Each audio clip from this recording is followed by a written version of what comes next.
राम राम, आदाब, सत श्री अकाल, जय हिंद, जोहार। मेरा नाम है अमित कुमार। आप देख रहे हैं हमारा खास कार्यक्रम क्या चल रहा है। हम मौजूद हैं राजधानी लखनऊ के इको गार्डन पर। यहाँ पर दिव्यांगों का प्रदर्शन पिछले 18 दिन से देखने को मिल रहा है। फिलहाल इनकी मांगों की बात करें तो जो 2022 में लेखपाल की वैकेंसी जगह निकली थी, उनमें से बात करें तो जो दिव्यांगों की सीट थी वो 309 सीट थी। सरकार ने जो दिव्यांगों की 188 सीटों को इसलिए रिक्त कर दिया था क्योंकि उनको उन योग्य छात्र नहीं मिले थे। फिलहाल ये योग्य छात्र हैं जो अपनी मांगों को लेकर लगातार इको गार्डन में बैठे हैं। इनका साफ तौर पर यही कहना है कि अगर उनको योग्य छात्र नहीं मिले तो हम लोग धरने देने के लिए क्यों मजबूर हैं। दिव्यांग हैं जिनको पहले कुदरत की मार, अब सरकार की मार, और अब ये इको गार्डन में अपनी मांग को लेकर धरने पर। फिलहाल ये परेशान अभ्यर्थी हैं जो अपनी मांगों को लेकर लगातार कड़ाके की ठंड पर धरने पर बैठे हैं। यहाँ की बात करें तो ये मुख्यमंत्री आवास से लेकर तमाम वो बड़े अधिकारी, मंत्री, सबके यहाँ गुहार लगाकर फिर इनको इको गार्डन पे बैठने के लिए मजबूर कर दिया जाता है और ये यहाँ पर बैठे हैं। फिलहाल इनकी मांगों की बात करें तो वो जो रिक्त पद हैं 188, उन पर जो है इनकी नियुक्ति की जाए, इसको लेकर यहाँ पर बैठे हैं। और हमारे साथ बात करने के लिए हैं, लगातार देखा जाए यहाँ की वो तस्वीरें हमने दिखाई, इसके पहले भी दिखाई थी। हमारे साथ बात करने के लिए लगातार आप अधिकारियों के यहाँ जा रहे हैं, मंत्रियों के यहाँ चक्कर लगा रहे हैं। शायद आश्वासन भी आप लोगों को दिया जाता होगा कि वैकेंसी जो है, जो रिक्त पद है, उस पर आप लोगों को रखा जाएगा।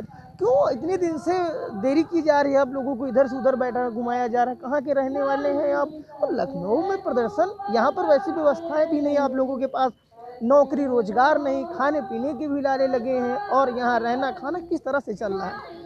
बस सर, किसी तरह से हम लोग मैनेज कर रहे हैं। आज 2 तारीख से हम लोग घर से निकले हुए हैं, 3 तारीख से यहाँ पे लगातार धरने में बैठे हुए हैं। आज तक इतनी ठंडक पड़ रही है, आप खुद ही देख रहे हैं, लेकिन हम लोगों को कोई सुनने वाला नहीं। कहीं पे जाओ तो वो आश्वासन देते हैं कि ठीक है, हम आपकी बात आगे तक पहुँचा देंगे। रोजगार कार्यालय जाओ, कहीं पे भी जाओ, राजस्व परिषद ही जाओ, विकलांग सशक्तिकरण जाओ या विकलांग मंत्रालय में जाओ, कहीं पे भी जाओ, वहाँ पे यही आश्वासन है कि बस हम आपकी बात शासन तक पहुंचा देंगे, वहाँ से आपको जल्द से जल्द मिलेगा। लेकिन ऐसा कुछ भी हम लोगों को अभी नज़र नहीं आ रहा है कि हमको मिल रहा है या मिलने जा रहा है या मिलेगा। ऐसी कोई संभावनाएं अभी नज़र नहीं आ रही। बस उम्मीद नहीं दिखाई दे रही। अभी तो उम्मीद की कोई किरण नहीं नज़र आई। जैसा सरकार भी कर रहे है वैसे भगवान भी हम लोगों के साथ प्रकोपित है कि मौसम भी इतना ज़्यादा है, लेकिन हम लोग यहाँ पे किसी तरीके से अपना पड़े हुए हैं। यहाँ पे कभी खाते हैं, कभी बिना खाए ही रहते हैं, कभी रोडों पे पड़े रहते हैं, कभी जहाँ पे हमको मिल गया वहीं पे हम लोग पड़े रहते हैं। जो भी मिला खा लिया, नहीं तो जैसे लगता है कि नवरात्र पहले कुदरत की मार, फिर अब सरकार की मार, अब हक के लिए धरने पर बैठना बड़ा तकलीफ है। जी बिल्कुल, ये तो है, लेकिन अब क्या करें, अब कुछ ना कुछ तो करना ही पड़ेगा। अगर हम यहाँ बैठे हैं तो अगर कुछ मिल जाएगा तो हमारे घर परिवार समाज सब में हम लोगों का मान सम्मान बढ़ेगा। लेकिन अब क्या करें, हम लोग अब बैठे हैं, अगर मिल जाएगा तो ठीक है, नहीं तो कोशिश तो करना है, कोशिश कर रहे हैं। जैसा होगा आगे शासन से होना है, लेकिन हम लोग तो प्रयास कर ही सकते हैं। अगर प्रयास नहीं करेंगे तो लोग कहेंगे कि अगर आप प्रयास किए होते तो आपको मिल सकता था। अगर बाद में पछतावा होता है कि जी प्रयास करना चाहिए। जी, तो इसलिए हम लोग लगातार लगे हुए हैं। अब जैसी मर्जी भगवान की या हम लोगों के साथ जो हो रहा है वो तो भगवान भी देख रहे हैं, अधिकारी भी देख रहे हैं, या हमारे मुख्यमंत्री, प्रधानमंत्री सभी लोग देख रहे हैं। हमें तो लगता है सबके संज्ञान में है, केवल हम मुख्यमंत्री जी से मिले नहीं हैं। हमको तो लग रहा है कि मुख्यमंत्री जी को भी संज्ञान में होगा, क्योंकि हम जनता दरबार में जाते हैं तो वहाँ से कुछ ना कुछ उनको न्यूज़ मिलती होगी कि क्या हो रहा है, कौन लोग आए हैं, तो हमारी बात उन तक गई होगी। लेकिन अभी तक उन्होंने संज्ञान में नहीं लिया है। हम यही चाहते हैं कि महाराज जी जल्दी से जल्दी हम लोगों का संज्ञान लें, हम लोगों का उद्धार करें, यहाँ से हम लोग खुशी खुशी अपने घर जाएं, जिससे कि हमारे घर परिवार का, सबका, समाज का, सबका, हम लोग जिस भी विभाग में जाएं वहाँ भी कुछ अच्छा करें। अब जैसी मर्जी होगी इन लोगों की वैसा करेंगे। अच्छा, 22 जनवरी को प्राण प्रतिष्ठा होनी है, जानकारी तो आप लोगों को होगी ही कि प्राण प्रतिष्ठा होनी। पूरा देश जो है एक नई दिवाली मना रहा है कि जो है भगवान विराजेंगे, तथा अपने घर पे वापस आ रहे हैं। जब मुख्यमंत्री की बात करें, उत्तर प्रदेश के मुखिया हैं, राजा हैं। अच्छा, भगवान भी नहीं चाहते थे या राम भगवान नहीं चाहते उनकी प्रजा को, उनकी जनता को, उनकी बनाई हुई शक्ति, किसी को दुख समस्या हो, लेकिन उत्तर प्रदेश के मुख्यमंत्री जिस प्रकार से आप लोगों को दुखी कर माना जाए, यहाँ यहाँ बैठाए हैं, मांग को लेकर बैठाए, न सुनने वाला कोई, न समझने वाला कोई, न पूछने वाला कोई, क्यों बैठे हैं? कितनी समस्या आप लोगों को होती है? जैसा कि 22 तारीख को प्राण प्रतिष्ठा की खबरें चल रही हैं, होगा भी। हम लोगों ने भी प्रण करके कर लिया है कि हम लोग भी यहीं बैठे रहेंगे जब तक नियुक्ति नहीं मिलेगी। हम लोगों ने प्रण कर लिया है, चाहे जो कुछ हो। वो एक प्राण प्रतिष्ठा कर रहे हैं, वहाँ पे हम लोगों की भी एक प्राण प्रतिष्ठा है। जब तक नौकरी की नियुक्ति पत्र जारी नहीं करेंगे, हम लोग इसी धरना स्थल पे बैठे रहेंगे, या तो रहेंगे या तो फिर भगवान के यहाँ को भी प्यारे हो जाएंगे। हम लोगों ने भी प्राण प्रतिष्ठा कर लिया है। यहाँ पे राम राज की बात की जा रही, तो अब हम क्या कहें कि राम राज आएगा या जाएगा या राम राज होगा, हम तो कुछ नहीं कह सकते इस बारे में। जब आने वाला समय ही बताएगा कि ये मतलब राम राज्य में अपने हक के लिए धरने पर बैठना पड़ता है, कड़ाके के ठंड में बैठना पड़ता है, और बैठे के साथ साथ कोई पूछने वाला भी नहीं रहता कोई है। पूछने वाला नहीं कि इस राम राज में हमारा हक मिलेगा कि नहीं मिलेगा, या वही पुराने उसमें कि राम की तरह सीता जी उसमें वनवास जाएंगे तो फिर आएंगे तो क्या क्या होगा। उसी तरह से हम लोग भी वनवास में समझ लीजिए एक प्रकार से बैठे हुए हैं। अब कब हमारा वनवास खत्म होगा, ये तो हमारे शासन से माननीय मुख्यमंत्री ही जाने कि हम लोगों का वनवास कब खत्म कर रहे हैं। अब आने वाला समय ही बताएगा कि हम लोग वनवास में ही रहेंगे या अपने आवास में जाएंगे। ये तो आने वाला समय ही बताएगा कि फिलहाल जिस प्रकार से इनको न्याय मिलता है या नहीं मिलता है, इसी तरह यहाँ वनवास में बैठे रहेंगे या फिर अपने आवास में पहुँचेंगे। और भी लोग हमारे साथ बात करने के लिए और छात्र भी हैं। और आप कहाँ से हैं? सर मैं विकास सिंह कुशीनगर से हूँ, कुशीनगर, गोरखपुर मंडल में हूँ। गोरखपुर मंडल में है। क्या मुख्यमंत्री से जनता दरबार में तो गए होंगे, क्या मिलता है वहाँ से? आश्वासन मिलता होगा या फिर कुछ ऐसा? जब हम लोग जनता दरबार में जाते हैं तो वहाँ पर 2 लोगों के लिए अंदर भेजा जाता है, और जब लोग अंदर जाते हैं तो जो वहाँ के सचिव है वो ले लेते हैं और फेंक देते हैं। उसके बाद से हम लोग को बस में बिठा कर यहाँ भेज दिया जाता है। अच्छा, देखा होगा कि जैसे विधानसभा पे घेरने के लिए पहुंचते हैं या मुख्यमंत्री आवास पे पहुंचते हैं, तमाम बार वो तस्वीरें आती हैं कि उनके साथ अभद्रता हुई। मैंने भी वो तस्वीरें देखी, उनके साथ मारपीट होती है, जबरन उनको गाड़ियों में भर भर कर इको गार्डन में भेजा जाता है। क्या आप लोगों के साथ भी वैसा ही होता है? नहीं सर, विधानसभा में गए थे तो हम लोग के साथ ऐसा कुछ नहीं हुआ था, लेकिन जब हम जनता दरबार जाते हैं तो वहाँ पर गाड़ी में भर के हम लोग को यहाँ भेज दिया जाता है, और हम लोग फिर से यहीं से फिर जाते हैं। आज गए थे हम अपने दिव्यांग मंत्री नरेंद्र कश्यप के पास, तो वो हमें आश्वासन दिए हैं कि हो जाएगा।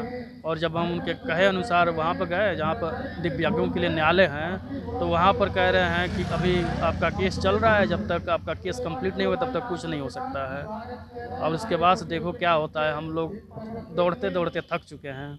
आप देख ही रहे हैं कितना ठंडी पड़ रही है इस समय।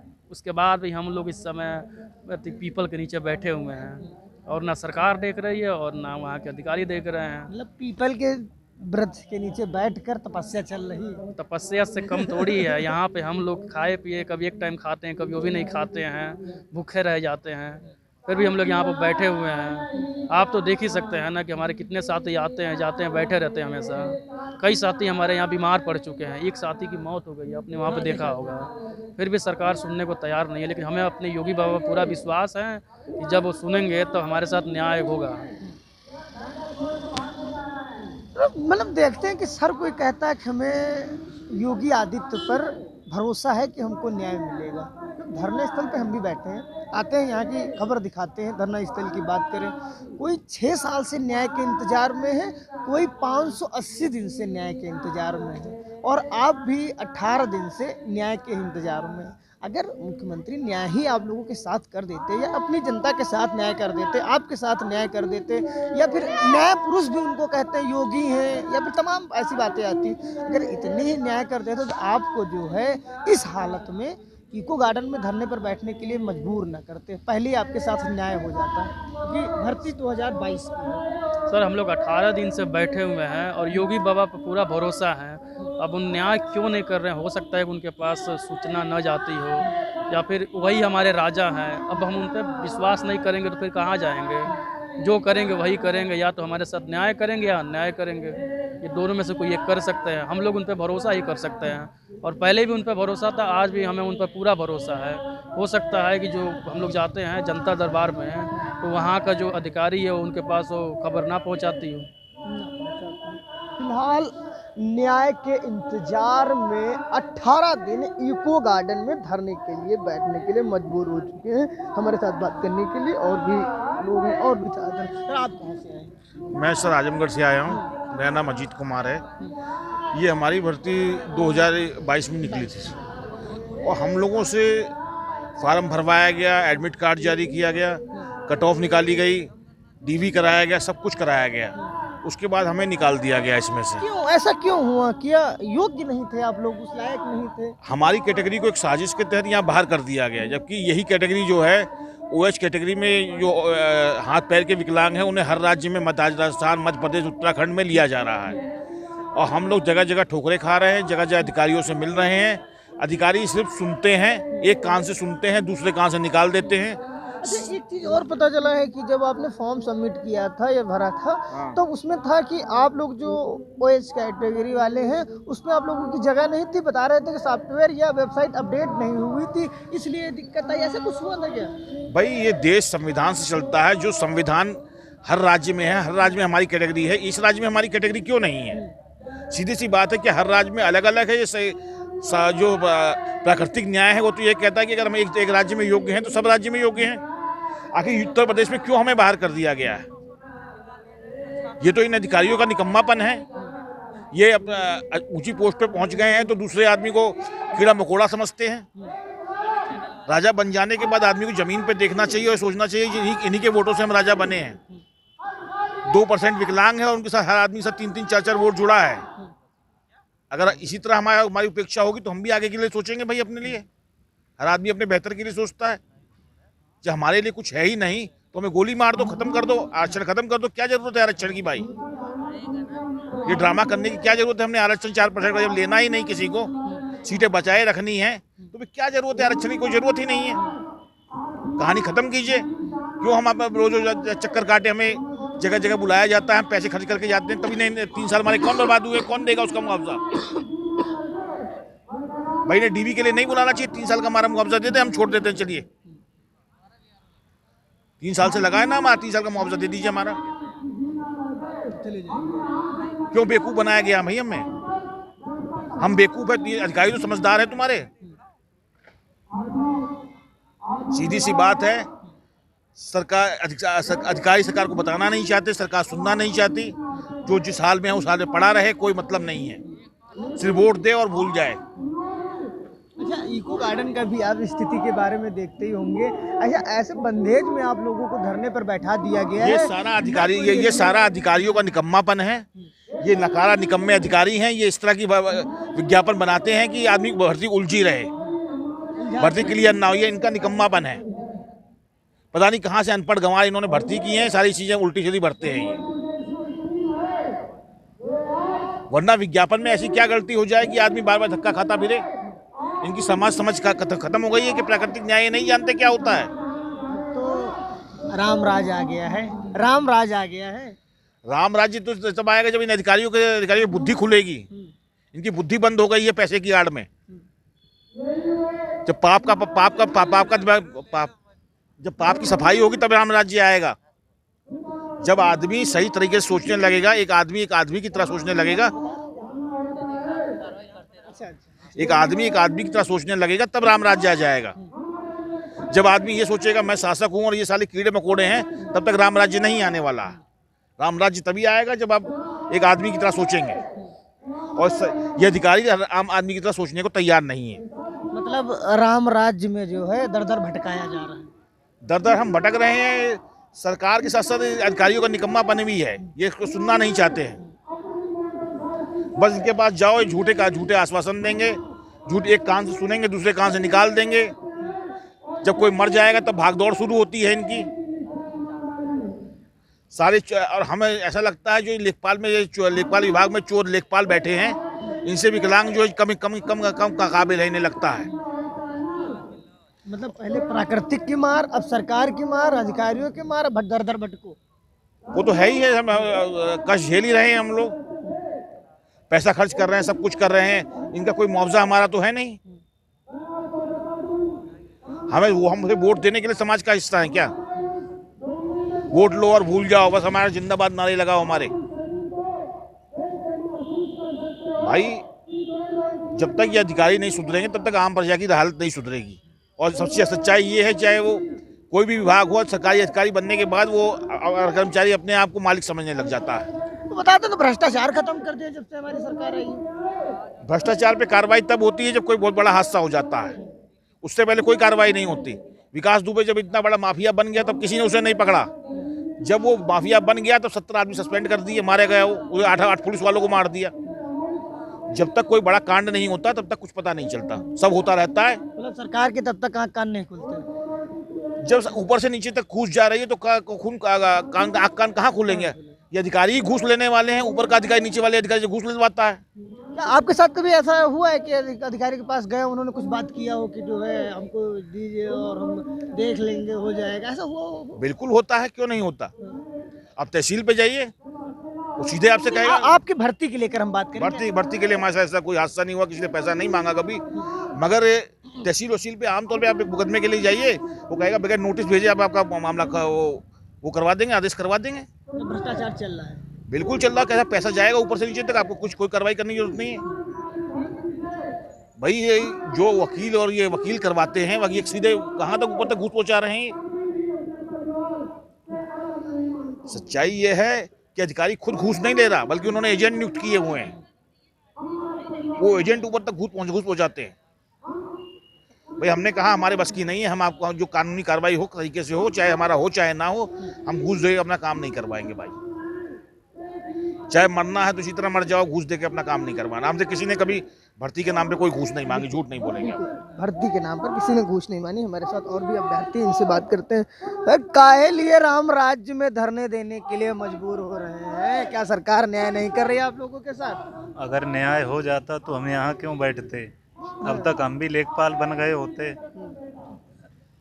आराम से घर पे रहते, लेखपाल बन जाते। न्याय की गुहार लगा रहे यहाँ बैठे हैं मुख्यमंत्री जी से। मुख्यमंत्री ये सुन नहीं रहे। अभी तो नहीं सुनवाई हो रही है। 2 बार जा चुके हैं जनता दरबार में सचिव जी। अच्छा, कल गए थे शायद विधानसभा और कई और जगह गए थे, तो क्या हुआ था वहाँ? क्या आश्वासन मिला आप लोगों को? वार्ता हुई कुछ? हाँ, सचिव जी से वार्तालाप हुई थी, गए थे जनता दरबार में। सचिव जी ने कहा ज्ञापन ले लिया और बस वापस कर दिया चाय पिला के। मतलब चाय पिलाए थे? बस चाय पे उतर गई पूरा ज्ञापन। कब तक भटकते रहेंगे दर दर, इस कार्यालय से उस कार्यालय, उस मंत्री से उस मंत्री तक? जब तक न्याय नहीं मिल जाएगा तब तक हम यहीं धरना करते रहेंगे। और जितने भी मंत्री हैं, धरना क्या है कि पीपल के पेड़ के नीचे तो बैठ के तपस्या चल रही है अब आप कड़ाके की ठंड में। अब तपस्या ही है, जब तक जो मतलब नियुक्ति न मिल जाए हम लोगों को, तपस्या ही चलती रहेगी इसी तरह से। धरना जारी रहेगा। धरना जारी रहेगा। बिल्कुल, जब तक न्याय नहीं मिल जाता तब तक धरना जारी रहेगा। हम लगातार उन तस्वीरों को दिखा रहे हैं। हमारे साथ बात करने के लिए कुछ और अभ्यर्थी हैं। जिस प्रकार से तस्वीरों में साफ तौर पर देख सकते हैं, कड़ाके की ठंड में जो है यहाँ पर धरने देने के लिए जो है बैठे हैं, पूरी तरह से जो है सॉल वॉल सब रख के। कहाँ से आप आए? भैया कानपुर से। कितनी समस्या होती है कड़ाके की ठंड में यहाँ बैठना, हक के लिए बैठना, और हक भी कोई सुनने वाला नहीं, समझने वाला नहीं। पहले प्राकृतिक की मार आप लोगों के साथ, अब सरकार की मार, और दर दर भटकना न्याय के लिए। कुछ पूछो ना भैया, बुरे हाल है। सरकार को देखते बुरे हाल है, कोई सुनने वाला नहीं है। पड़े हैं।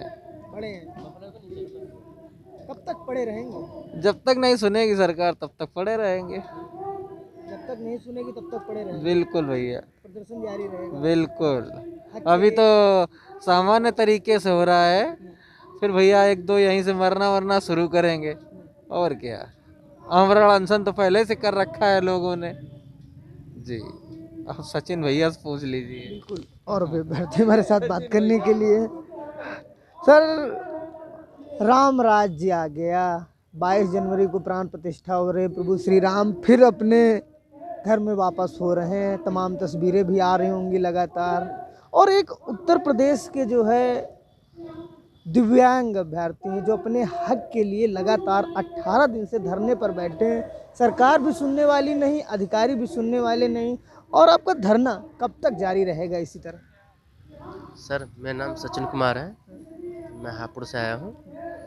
सर, हम अपने हक के लिए हमेशा लड़ते रहेंगे और जब तक हमारी मांगें पूरी नहीं हो जाती हैं हम यहाँ से जाएंगे नहीं। जिस प्रकार भगवान राम जी 14 वर्ष के वनवास के लिए गए थे, उसी तरह हम भी जब तक हमारा अधिकार नहीं मिल जाता हम भी उसी तरह का वनवास जीवन जिएंगे, अपने घर वापस नहीं जाएंगे। घर से निकले हैं न्याय के लिए। अपने घर से अपने लिए न्याय के लिए निकले हैं और अपने माता पिता से कह चुके हैं कि हम अपने साथ हुए अन्याय के खिलाफ लड़ेंगे और न्याय लेके रहेंगे, तभी वापस घर आए। तभी घर वापस आएंगे।